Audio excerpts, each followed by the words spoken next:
एक और खबर ग्रामीण अंचल से, जहां नागभीड़ तहसील से 4 गांव माना तालाब, गेट तथा कैनल दुरुस्ती की मांग अनेक दिनों से परिसर के नागरिक कर रहे हैं।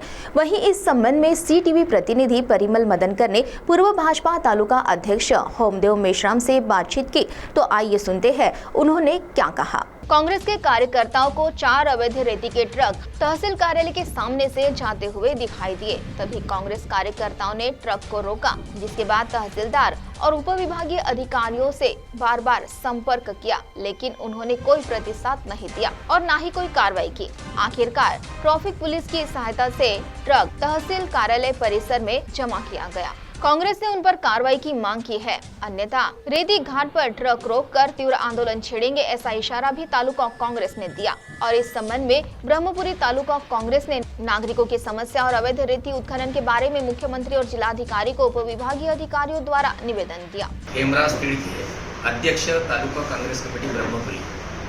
मागील गेल्या 8-10 दिवसापासून बऱ्याच ग्रामीण कार्यकर्त्यांच्या तक्रारी रेतीच्या तस्करी संदर्भात आम्हाला प्राप्त झाल्या आणि त्यामुळे काल 19 तारखेला आम्ही 50 कार्यकर्ते एक निवेदन एसडीओ आणि तहसीलदार यांना दिलं, परंतु आम्हाला त्या निवेदन देताना समाधानकारक उत्तर न मिळाल्यामुळं वेळीच दुपारी 2 वाजता संपूर्ण तालुका काँग्रेस कमिटीचे पदाधिकारी यांनी तहसील कार्यालयासमोर काही अवैध रीतीने जे ट्रक रेती तस्करी करत होते त्यांना पकडण्यात आला आणि एकूण 4 ट्रक पकडले। त्यांना रॉयल्टी वगैरे मागण्यात आली, परंतु कोणत्याच ड्रायव्हरने आम्हाला रॉयल्टी दाखवली नाही।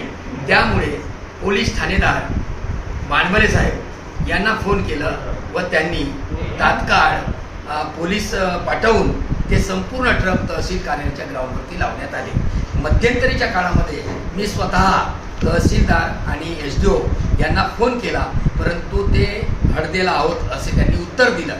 मी सांगितलं कोणीतरी अधिकारी पाठवा, रॉयल्टी असतील तर ट्रक सोडा, नसतील तर ऐवज जमा करा, पण त्यांनी कोणत्याही प्रकारे मला रिस्पॉन्स दिला नाही। शेवटी त्यांनी फोन बंद केले आणि त्यामुळं आम्ही संपूर्ण 4ही ट्रॅक्टर पकडून तहसीलच्या ग्राउंडवरती आम्ही लावलेले आहे।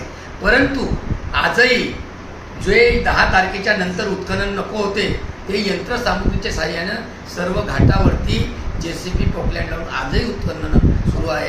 अशा प्रकारचे प्रत्यक्ष आमच्याकडे याचे व्हिडिओ सुद्धा आमच्याकडे तयार आहेत। सीटीवी के लिए प्रतिनिधि मधुकर मेश्राम की रिपोर्ट।